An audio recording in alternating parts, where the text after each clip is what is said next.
Cukup indah Al-Quran menggambarkan tentang kepemimpinan. Digambarkan dengan dua kalimat. Satu kalimat imam, yang kedua kalimat khalifah.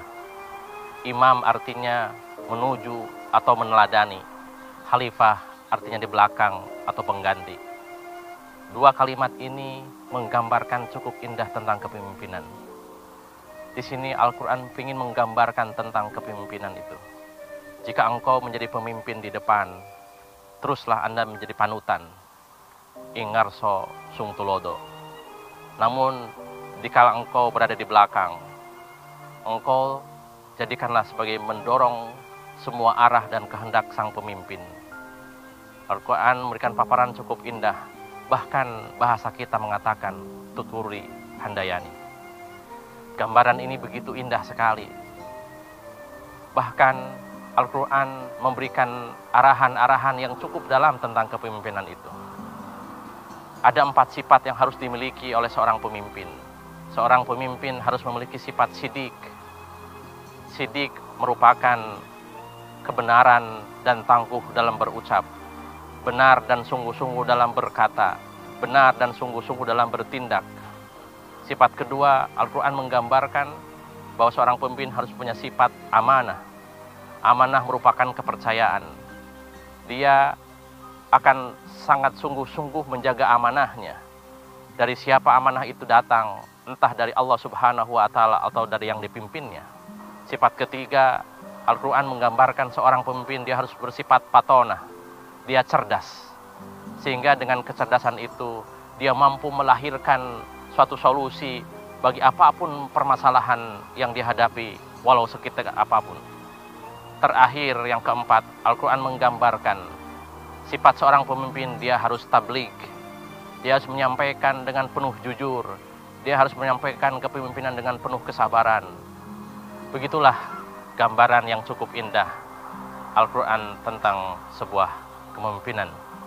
La haula wa la quwata illa billah. Assalamualaikum warahmatullahi wabarakatuh. Islam ini kan kita ketahui banyak pemimpin besarnya. Yang utama tentunya adalah Nabi Muhammad SAW. Sebetulnya dalam ajaran Islam, bagaimana seorang pemimpin terlahir, Pak Ali? Kalau kita melihat Islam dan sejarah manusia, umat manusia itu ada 2 tipe pemimpin ya. Ada pemimpin yang memang diangkat oleh Allah, gitu kan? Yaitu para nabi dan para rasul. Ini nggak bisa dipilih oleh rakyat itu kan. Tidak dapat dipilih oleh umat ini. Ini urusan Allah sudah itu ya. Nah sekarang pemimpin seperti itu kan sudah tidak ada lagi. Dalam arti Allah sudah tidak mengangkat lagi pemimpin yang tipe yang pertama ini. Ya, pemimpin yang kedua adalah ya pemimpin yang diangkat oleh umat gitu ya. Ya, dengan berbagai metode dalam Islam dibenarkan. Ada yang metodenya mirip dengan kita republik gitu ya. Itu lebih mirip kepada sistem namanya khilafah, ada pemilihan gitu kan. Ada yang kemudian ya sistemnya keturunan seperti kerajaan gitu ya. Itu dibenarkan semua dalam Islam seperti itu. Jadi nah, kita mungkin kepada yang cenderung seperti khilafah itu, pemilihan rakyat gitu kan. Seperti itu. Kalau yang dari turun-temurun mungkin dalam sebuah kerajaan atau monarki. Dan sekarang kan masih ada ya. Masih ada negara-negara yang sistem pemimpinannya itu dengan monarki kerajaan. Di sekitar aja di sekitar kita masih banyak gitu yang kan. memang darah birunya kemudian yang menjadi pemimpin gitu ya. Dan itu memang Islam tidak mengamanatkan bentuk kepemimpinan itu apa. Artinya bentuk pemerintahan itu apa. Tapi yang diamanatkan kewajiban untuk menjalankan aturan-aturan atau syariat Allah itu aja. Apakah itu bentuknya kerajaan, kesultanan, atau republik itu tidak disebutkan oleh Al-Quran. Dan republik yang demokratis dengan pemimpin yang dipilih oleh umatnya pun juga disetujui atau dibenarkan ya, oleh itu Islam selama menjadi kesepakatan umat, yaitu menjadi kredibel seperti itu. Lantas dalam ajaran Islam, Pak Ali, seperti apa saja kriteria seorang pemimpin? Ya, pertama baik sebelum saya sebutkan ya, ini kalau lihat apa namanya pemimpin yang diangkat oleh umat gitu ya, oleh rakyat gitu kan, atau oleh bangsa itu ya pertama hukumnya dulu ya. Ya, hukumnya menurut para ulama itu wajib kita membuat pemimpin itu, mengangkat pemimpin ya. Ya dasarnya antara lain adalah sebuah hadis Rasulullah SAW dalam riwayat Imam Abu Dawud ya. di mana beliau mengatakan apabila ada 3 orang pergi dalam perjalanan, maka mereka harus mengangkat salah satunya menjadi pemimpin perjalanan itu. Nah, ketika 3 orang aja itu harus ada yang memimpin, ya apalagi kalau lebih banyak. 250 juta orang. Nah, itu kan. Nah, disinilah kewajiban mengangkat seorang pemimpin seperti itu. Oleh sebab itu, Majelis Ulama Indonesia ya dalam pertemuan ulama Komisi Fatwa se-Indonesia ya tahun 2009 yang lalu mengatakan atau membuat sebuah keputusan fatwa bahwa umat Islam wajib mengikuti pemilihan umum seperti itu kan. Itu jadi fatwa itu karena dasarnya tadi itu, ya kan. Lebih dari 3 orang saja harus menunjuk pemimpin, dari 3 orang, negara sebesar ini. Nah, seperti itu. Betul Sebab sekali. kalau orang tidak ikut misalnya pemilihan umum dan sebagainya, nanti akan terjadi kekacauan, nggak ada pemimpin kan gitu. Dan tidak terpenuhi syarat pemimpin terpilih oleh umatnya gitu seperti kan. itu ya. Lantas bagaimana kriteria seorang pemimpin dalam ajaran Islam, Memang Pak Ali?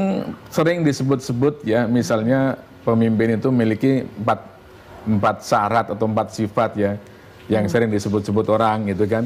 Siddiq, amanah, tabligh, fatonah gitu kan. Memang ini bagus, tapi sebenarnya ini kan sifat Nabi itu kan. Ya, Siddiq itu jujur gitu ya. Kemudian ya siddiq, amanat itu kredibel dia itu ya. Ya, kemudian tabligh itu menyampaikan kepada orang lain kewajiban tuh.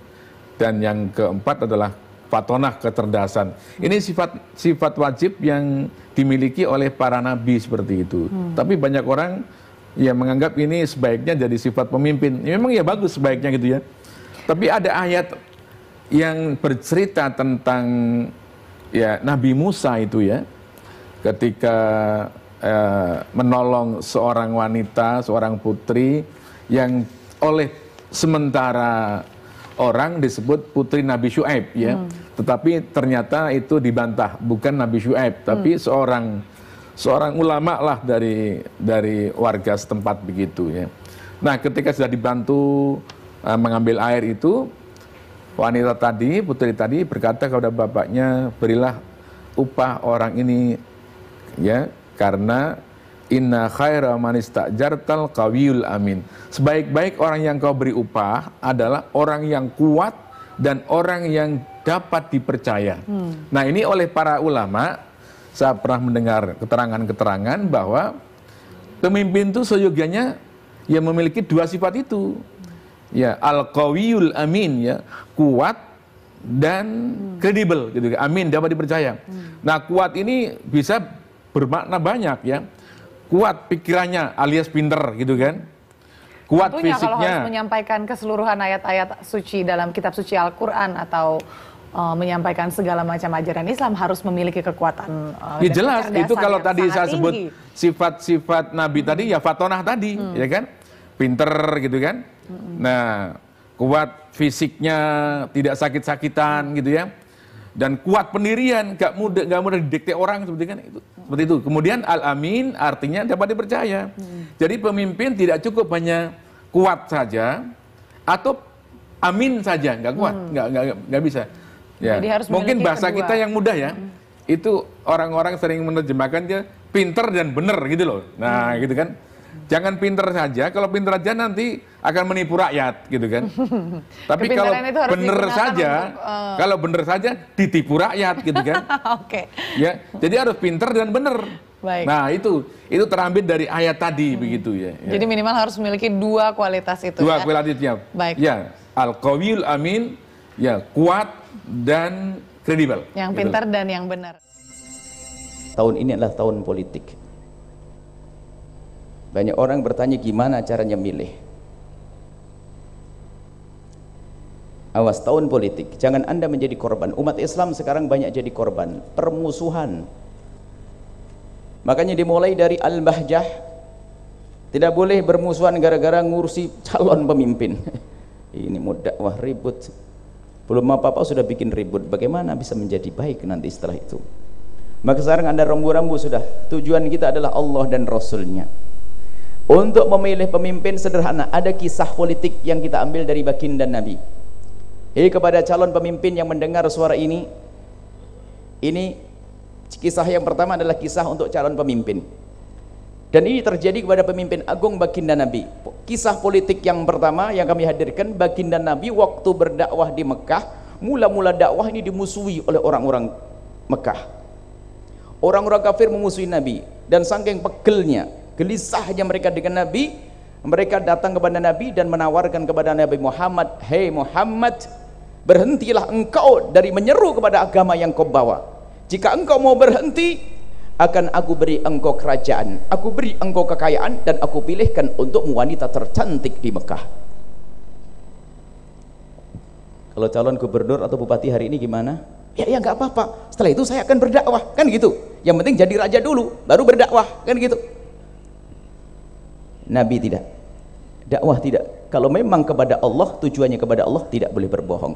Nabi mengatakan, "Oh tidak, aku tidak akan bisa berhenti untuk menyuruh kepada kebaikan. Bahkan kalau seandainya rembulan ke matahari kalau takkan di tangan kananku, rembulan di tangan kiriku, aku tidak akan berhenti untuk mengajak kepada kebaikan." Artinya apa? Kalau ingin meniti sebuah kemuliaan harus dengan cara yang benar.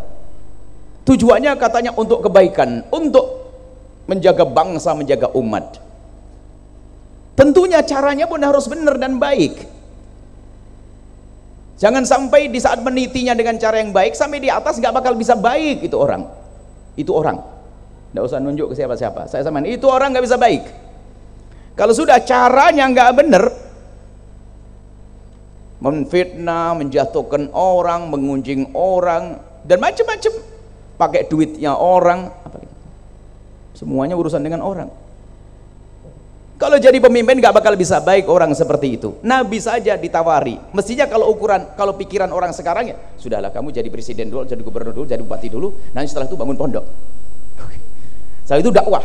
Kan begitu mestinya. Tapi tidak, dakwah tidak seperti itu. Dakwah itu dengan Allah. Kekuatan kita bukan kekuatan dari hartanya orang kaya. Kekuatan dakwah bukan karena jabatannya seorang pejabat, tapi kekuatan kita dari Allah. Itu dakwah.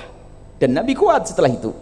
Bukan karena Nabi diangkat menjadi raja, bukan. Bukan Nabi diberi kekayaan oleh orang Mekah, bukan, tapi dengan Allah. Maka inilah, kalau Anda ingin menjadi seorang pemimpin yang benar, titi dengan kebenaran. Kalau engkau mencari kepemimpinan dengan cara yang benar, maka ketahuilah Anda akan mendapatkan kemuliaan di hadapan Allah. Jika ternyata engkau dipilih menjadi bupati atau wali kota, maka karena caramu benar dan niatmu benar untuk kemaslahatan umat, untuk menghentikan kemungkaran, caramu benar, niatmu benar, maka engkau akan mendapatkan kemuliaan. Jika ternyata lah kok nggak jadi bupati, nggak dipilih, karena niatnya sudah benar, maka Allah sudah kasih pahala. Paling enak, nggak usah repot ngurusi rakyat, tapi sudah dapat pahala. Tapi dengan syarat caranya yang benar. Ini cerita politik yang pertama. Cerita politik yang kedua adalah, nanti akan saya simpulkan dalam kriteria cara memilih pemimpin. Cerita dulu. Cerita politik yang kedua adalah kisah Harun ar-Rasyid. Waktu ziarah baginda Nabi Muhammad, ziarah kubur baginda Nabi, ada Harun ar-Rasyid, di situ ada Imam Ali Zainal Abidin ibn Husain ibn Ali bin Abi Thalib. Harun ar-Rasyid, dia kan Imam Ali Zainal Abidin sangat kenal ini duriahnya Nabi. Dan Harun ar-Rasyid seorang khalifah. Akhirnya apa? Harun ar-Rasyid itu kan dari Abbasiyah, sehingga waktu keturunan dari Sayyidina Abbas. Jadi waktu mengucapkan salam kepada baginda Nabi juga mengucapkan kalimat yang indah, merajuk, bermanja-manja dengan Nabi karena nasabnya hak. Karena tidak ada nasab sebaik nasab Nabi. Nasab kepada paman Nabi paling bagus. Akhirnya mengucapkan, "Assalamualaikum ya Rasulullah, ana ibnu ammika qad jaa." Salam sejahtera untukmu ya Rasulullah, aku cucu daripada pamanmu Abbas telah datang kepadamu ya Rasulullah. Itu bermanja-manja yang normal, wajar. Dan pengikutnya juga senang melihat kejadian seperti itu. Karena apa? Pemimpinnya adalah sambung dengan Nabi Muhammad melalui pamannya namanya Abbas. Senang dan bangga semuanya. Di pojok sana ada seorang yang sangat berwibawa, yang mencium hajar aswad, orang pada minggir semuanya, yaitu Sayyidina Imam Ali Zainal Abidin. Waktu dikubur Nabi, Sayyidina Imam Ali Zainal Abidin mengucapkan salam dengan suara lantang, sama bermanja-manja dengan baginda Nabi. Ya assalamu alayka ya Rasulullah, salam sejahtera untukmu ya Rasulullah. Ha ana ibnuka qad ja, aku cucu, aku anakmu telah tiba. Lebih dekat lagi ini, tadi anak paman, ini anakmu. Harun ar-Rasyid melihat sanjungan itu juga tersenyum senang. Masya Allah, ini memang benar cucu Rasulullah. Tak tahunya di belakang ada yang ngomong, Khalifah, ada maksud itu. Maksudmu apa?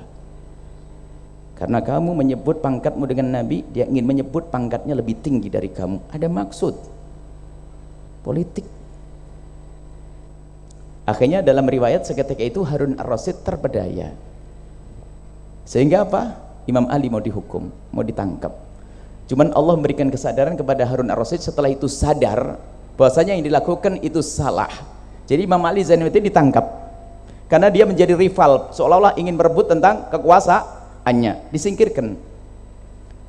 Setelah itu beberapa hari kemudian beliau sadar, dalam riwayat, ini riwayat, beliau sadar lalu taubat, minta maaf. Yang membisik ini yang dihukum. Nah, dari ini akan saya simpulkan menjadi kriteria memilih pemimpin. Yang pertama, nah ini dari cerita tersebut.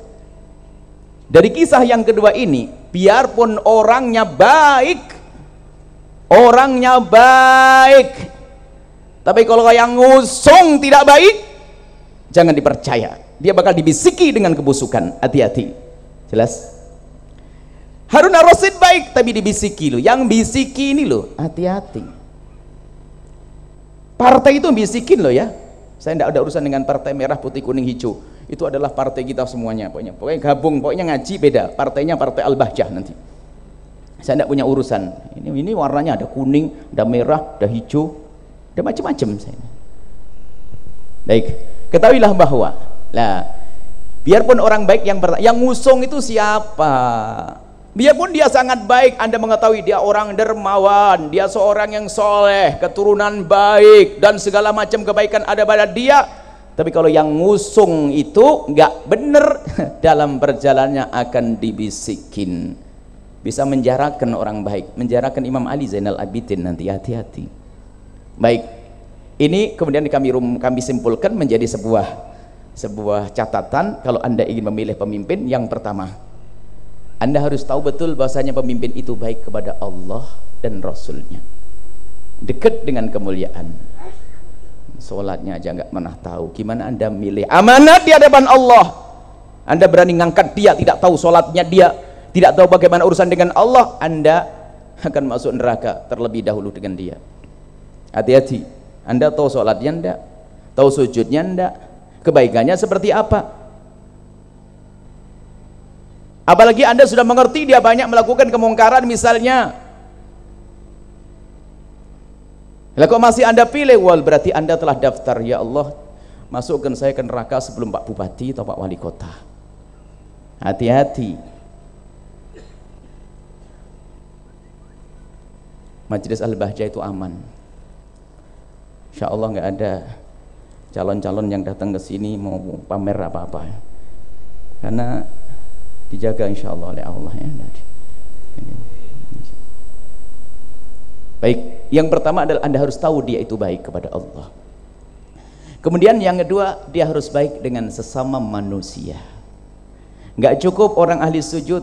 Sayyidina Umar pernah waktu itu ditawari oleh satu orang untuk menjadi khalifah di gubernur di Mesir. Ya khalifah, sangat pantas kalau dia itu engkau angkat jadi gubernur di Mesir. Sayyidina Umar bertanya, dari mana kamu tahu dia pantas? Oh, dia selalu menekuni masjid, dia ahli sujud, ahli ibadah. Lalu Sayyidina Umar bertanya, apakah kamu pernah berurusan dengan dia, pinjam meminjam uang, ataukah kamu melihat dia urusan dengan manusia? Oh tidak, karena dia di masjid saja. Dijawab oleh khalifah, itu hanya urusannya kepada Allah yang baik, belum terbukti baik dengan manusia, tidak boleh jadi pemimpin. Biarpun baik kepada Allah, tapi belum pernah terbukti baik dengan sesama manusia, tidak boleh dipilih jadi pemimpin. Yang kedua, harus baik dengan manusia. Kegiatan sosial, oh kegiatan sosialnya hebat tapi nggak pernah sholat, nah ini nggak benar, nggak diterima. Yang ketiga adalah siapa yang ngusungnya Biarpun dia baik kepada Allah, baik kepada manusia, siapa yang ngusung dia, organisasi apa, partai apa, kelompok ahli sujud atau enggak, amanat di hadapan Allah. Anda jangan main-main. Wah, dia wali bu ya, bisa terbang di awang-awang, tapi kalau yang ngusung adalah tidak benar, bakal tidak benar. Jangan dipilih. Sederhana ya. Yang ngusung siapa, yang bawa siapa. Tapi ada orang baik tapi diusung orang yang tidak baik, kejeblos dia itu, niatnya sudah nggak bener nanti. Hanya pengen kayak jadi Nabi aja ditawari nggak mau kan? Dia nggak ingat kalau Nabi ditawari kayak apapun nggak mau kalau dengan cara yang tidak baik. Harus benar caranya, ingin menuju kepada kemuliaan. Jadi yang ketiga adalah yang ngusung itu, yang bakal membisiki dia harus kelompok baik, organisasi baik, partai yang baik, partai yang mengenalkan kepada Allah. Yang keempat, di saat Anda memilih, lepaskan kepentingan pribadimu. Pribadi di situ adalah termasuk urusan kepentingan bisnismu, pondokmu. Nah, pondok bermasalah gara-gara dijanjiin mau dibangun saja langsung milih dia, milih syaitonir rajim, masuk neraka itu kiai. Dijanjikan pondok enggak, terlepas. Saya memilih dia karena kriteria, bukan karena aku dijanjikan dibangunkan pondok. Alhamdulillah Abah Huda man, insyaallah. Abah Huda mana? Abah Huda mana sih? Abah Huda enggak kelihatan. Kiainya sembunyi nih, kiainya ngerangkep kok. Sak cawe-cawe, sak masake barang iki. Aman. Jadi lihat. Jadi jangan ada kepentingan pribadi. Kalau sudah ada akunya nggak bisa jujur Anda. Wah, nanti kalau kita milih dia ini insya Allah pondok ini 6 tingkat Bah udah. Bahkan saya sampaikan kepada pengurus Al-Bahjah dimanapun, akhirnya aman, nggak ada yang berani datang. Kalau ada calon nawarkan langsung jangan dipilih. Wah. Kalau ada calon nawarkan rizki kepada pondok jangan dipilih dia. Alhamdulillah aman gara-gara saya ngomong gitu, sehingga tidak tergoda hatiku dan hatimu. Nah, ini goda bingung betul kalau ada yang nawar-nawari. Sudahlah, kalau nyalonkan bupati jangan nawarkan ke pondok ya, ora PTN. Istahlah, paham dah? Jadi maka ini kalau sudah yang kita pikirkan kepentingan ada hubungannya dengan pondok itu kelihatannya untuk Allah, bisa untuk kesombongan loh ya. Pondok besar, muridnya banyak, jamaah banyak, itu ada setannya juga, hati-hati. Bahkan yang paling mahal itu adalah Nabi, yang urusan dengan Nabi bisa dijual itu nanti. Jelas? Jadi kalau Anda ingin memilih waktu itu, bukan karena Anda diberi duit sama dia, bukan Anda dijanjikan bisnis dengannya, bukan Anda dijanjikan bangun pondok. Makanya yang sudah dikasih duit sama Pak calon-calon itu langsung berjanji, aku berjanji tidak akan memilih dia. Paham? Sudah, pokoknya yang ngasih. Aman, ini rumus ini paling disenangi oleh calon bupati omongan saya ini. Sama wali kota, paling senang omongan saya yang terakhir ini. Pokoknya yang ngasih duit jangan dipilih. Wah, gimana ini Bu ya ini? Bagus, bagus. Nah, yang keempat, yang berapa? Yang kelima, mengadulah kepada Allah dengan memohon istikharah. Istikharah sekaligus berdoa. Jadi setelah itu Anda netral, hati Anda aman. Hati Anda aman, Anda istikharah minta petunjuk kepada Allah. Ya Allah, di antara pemimpin yang baik sama baik mana? Enggak baik semuanya ya Allah, bagaimana? Misalnya nih, pokoknya minta petunjuk kepada Allah. Nanti Allah bikin mudah bagi Anda.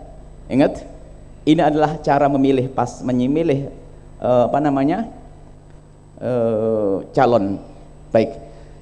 Dan Al-Bahjah punya prinsip kita akan baik kepada semuanya. Baik calon bupati yang jadi atau tidak jadi, harus kita tetap baik dengan mereka. Kita tidak punya musuh. Ibaratnya begini loh ya, kalau saya punya anak perempuan dengan laki-laki bandel, preman, semuanya yang soleh, yang baik, saya harus baik dengan mereka. Yang preman dibenahi menjadi soleh, yang soleh. Tapi bukan berarti semua harus jadi menantu saya, kan gitu ya. Makanya ada calon-calon yang nggak bener tetap baik dengan saya, tapi tidak serta-merta saya pilih dia. Sama, laki-laki macem-macem, tapi saya harus tetap baik dengan dia. Target saya semua masuk surga, tapi tidak harus semuanya saya jadikan mantu. Paham ya? Jelas? Jadi tidak semua harus dipilih, nggak dipilih ya ora apa-apa, nggak apa-apa. Jadi ini yang penting, karena apa? Fitnah biasanya, gara-gara itu loh. fitnah, permusuhan, caci maki, olok-olokan dan sebagainya, Anda tidak akan sampai kepada Allah. Majelis maulid jadi bubar, majelis rebutan suara. Alhamdulillah, nggak ada rebutan suara di sini. Yang rebutan suara hanya tukang suara, tukang qasidah sama itu saja. Yang lain tidak ada rebutan suara sama. Baik, sampai di sini insya Allah. Setelah ini sudah tahu rumus-rumusnya, rumus memilih calon. Setelah itu Anda aman, tentram, tidak usah ribut. Kalau Anda ribut sama tetangga, ribut sama saudara, apalagi sambut satu tim Al-Bahjah ribut, berarti Anda korban. Assalamualaikum warahmatullahi wabarakatuh. Bagaimana menjadi pemimpin ideal dan mencari pemimpin ideal? Alhamdulillah, kita berjumpa kembali dalam Kultum Ramadan, Gapai Kemuliaan. Nah, sekarang kita akan bicara tentang kepemimpinan. Ini hal yang sangat hangat dibicarakan dan senantiasa menjadi pemikiran. Saya akan sampaikan beberapa hal atau tips bagaimana menjadi dan mencari pemimpin yang ideal. Yang pertama, tipe pemimpin ada yang memiliki head. Artinya dia punya logika, tetapi belum tentu dia punya heart atau punya hati, dan belum tentu dia punya guts atau keberanian. Nah, pemimpin seperti ini tidak sesuai dengan harapan kita. Lalu pemimpin yang kedua adalah dia memiliki guts, memiliki keberanian, tetapi belum tentu dia punya heart atau hati, dan belum tentu juga dia punya head atau kecerdasan intelektual. Ada lagi jenis pemimpin yang ketiga. Dia memiliki heart tetapi no guts, no heart. Artinya dia memiliki logika tapi tanpa hati dan tanpa pemikiran. Oleh karena itu, 3 hal inilah yang harus kita miliki untuk menjadi pemimpin ideal dan mencari pemimpin ideal. Adalah 3 kata kunci yang harus menjadi syarat mutlak. 1, dia harus punya heart. Dengan itu dia akan dibimbing dengan hati nuraninya. 2, dia harus memiliki head. Dengan itu dia berpikir logik, bisa membawa kemajuan. Tetapi 2 itu nggak cukup tanpa dia punya guts atau punya keberanian untuk melaksanakan. 3 itulah yang harus kita miliki. Sederhana tapi sulit untuk kita laksanakan. Sederhana tapi sulit untuk mencari yang sesuai harapan. Head, heart, and guts. Logika yang bagus, hati yang bersih, dan keberanian moral. Oleh karena itu, 3 kunci inilah yang harus menjadi dasar untuk memimpin diri kita sendiri dan termaksud juga untuk mencari pemimpin masa depan kita. Namun 3 hal itu juga masih belum cukup, karena masih ada lagi tips yang harus kita pahami. Pemimpin tingkat 1, pemimpin yang independen tetapi karena tergantung orang tua, lingkungannya, pemimpin ini jelas tidak akan pernah mandiri. Pemimpin tingkat 2, dia pemimpin yang independen tetapi karena ego. Pemimpin ini nampaknya dia independen tapi ego diri yang menarik dirinya. Ini berbahaya karena dia akan jadi seorang diktator. Pemimpin tipe ketiga, dia social independent.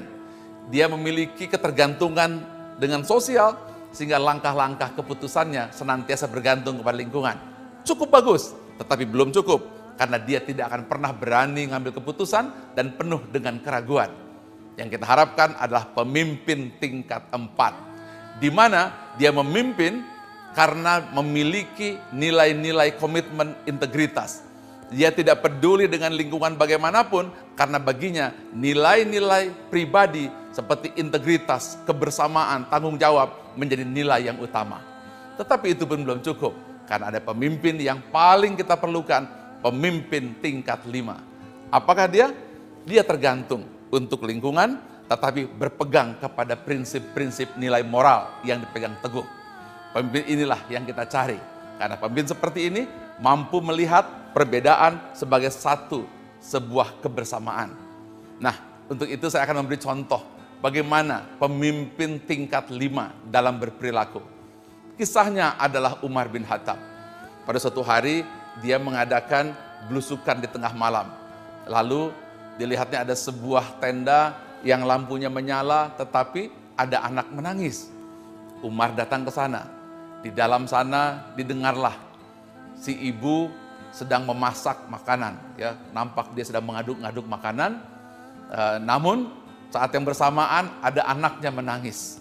Ditunggu sampai 1 jam makanannya tidak masak. Lalu ditanya, apa yang sedang engkau masak? Si ibu itu dengan alat untuk yang mengaduknya panjang, dia mengatakan, saya sedang masak batu. Mengapa? Supaya anak saya bisa tidur. Umar bin Khattab tidak pantas menjadi pemimpin karena membuat anak saya sengsara. Terdiam Umar bin Khattab.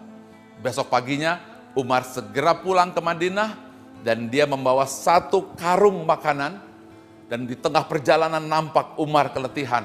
Pengawalnya berkata, Umar, engkau seorang khalifah, biar aku yang membawa. Umar lalu berkata, apakah engkau sanggup nanti membawa makanan ini dan membawa beban berat di akhirat sebagai tanggung jawab kepada Allah Subhanahu wa Ta'ala? Luar biasa, pemimpin tingkat 5 berpegang teguh kepada kebenaran dan menjadikan lingkungan yang utama yang perlu menjadi tujuan. Oleh karena itu, pemimpin tingkat 5 disambung lagi dengan 3, head, heart, and guts adalah cara terbaik untuk menjadi seorang pemimpin dan sekaligus memilih seorang pemimpin. Ingat bahwa semua orang adalah pemimpin. Nabi berkata, dan setiap orang akan diminta pertanggungjawaban atas kepemimpinannya.